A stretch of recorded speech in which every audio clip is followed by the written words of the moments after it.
Welcome to Primetime Hockey Talk. Hi everyone, I'm Dave McClellan. Joining me on the panel today, Terry Mercury, a hockey analyst with Rogers' coverage of Rangers hockey games, Roger Wardell, the play-by-play man on that same broadcast, and Don Cameron, the voice of the Rangers on News Talk 570.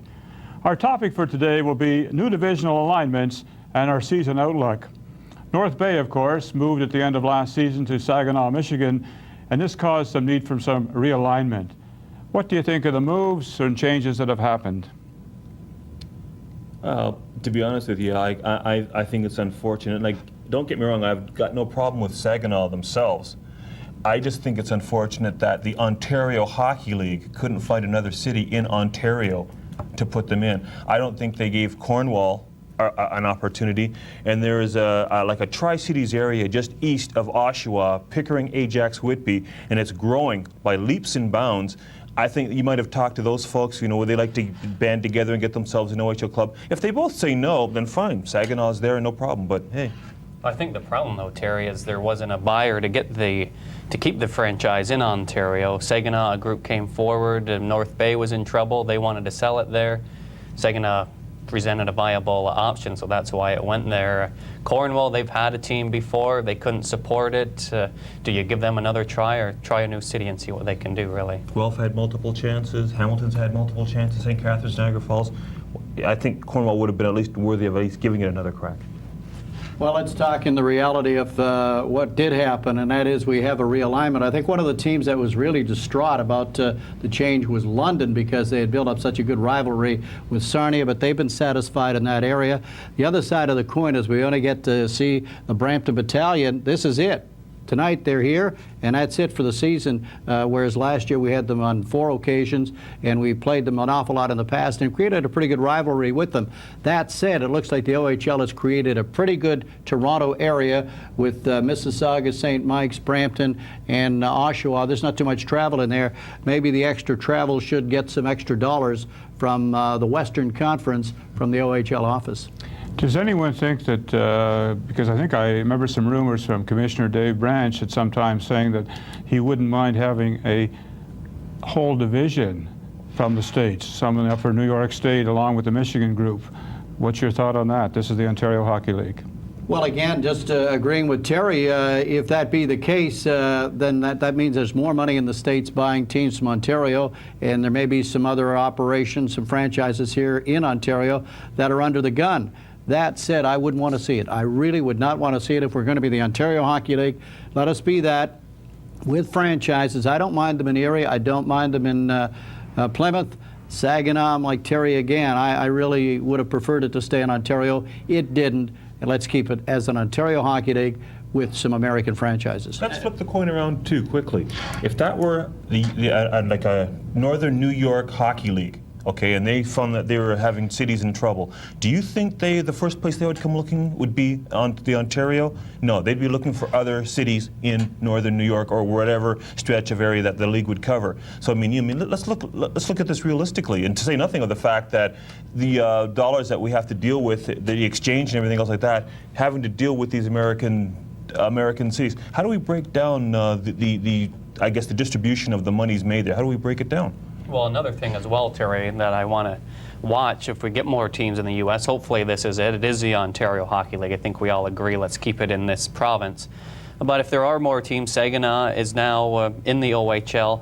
Is there going to be more American players? Is that going to be what is going to develop? If teams are in the U.S., we're losing some money to the United States, but the purpose of this league is develop young hockey players, and let's keep the majority of the players in the OHL Canadian and Ontario-born players. Well, we'll keep an eye on that. Let's look at the Western Conference for just a moment. The Rangers here from Kitchener, highly rated by a lot of groups. Can they live up to those expectations? We've won the Memorial Cup again, Don. I always love that. The experts, who are these experts that make these silly predictions in August and September based on the fact that what they have coming back? We had players drafted, one into the NHL.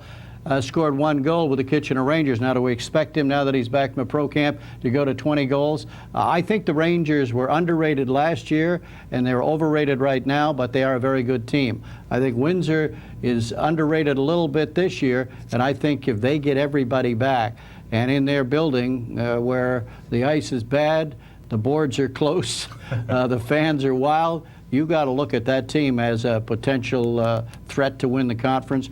Guelph will be good again.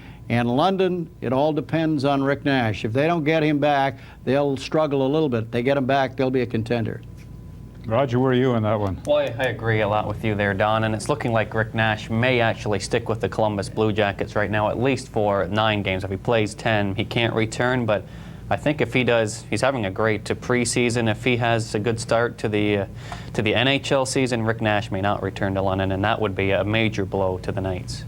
Anyone else in the Western Conference that pops out at you, Murk? I'll tell you honestly, just simply based on experience, you can't discount. Like, I don't necessarily know if there's going to be 2 teams that stand out the way Erie and Plymouth has over the past few seasons, but the Otters and the Whalers, you can't discount them just simply because based on experience. Boy, there's nothing like experience to handle losing some big names. And yes, they have lost some big names, but I think you'll see enough players back there on both teams that they will still be both be competitive franchises in the West this year. Well, let's look at the Eastern Conference for a moment. Of course, the Brampton Battalion are in tonight as the visitors for the Kitchener Rangers. They're 2-0 as opposed to our being 0-2. 13 goals for, 4 against. Are they for real?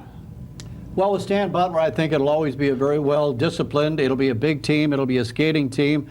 Again, you go back to the goaltending. Will Topping be as good as he was last year?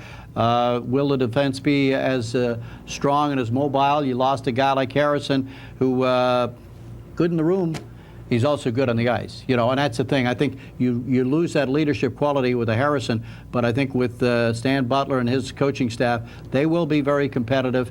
And I think probably just down the road, the team that probably will make the biggest flip in that conference is Mississauga. I don't think they're going to win it all, but I do believe they'll be very competitive this year. The team, to me, that seems to be building up once again is Brian Kilrea and the Ottawa 67s. I might have to agree with you there, Don. If you look at that conference, again, I think that is going to be the weaker conference this year.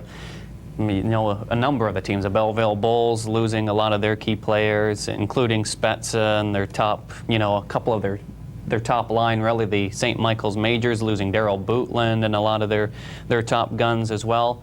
The rookies are coming in. Brampton has a dandy and a rookie as well, but again, I see that conference as maybe being the weaker one. Well, thanks, gentlemen. Again, we've run out of time for this segment. Appreciate you sharing your thoughts with us, and stay right with us because there's lots more action coming your way on OHL Primetime.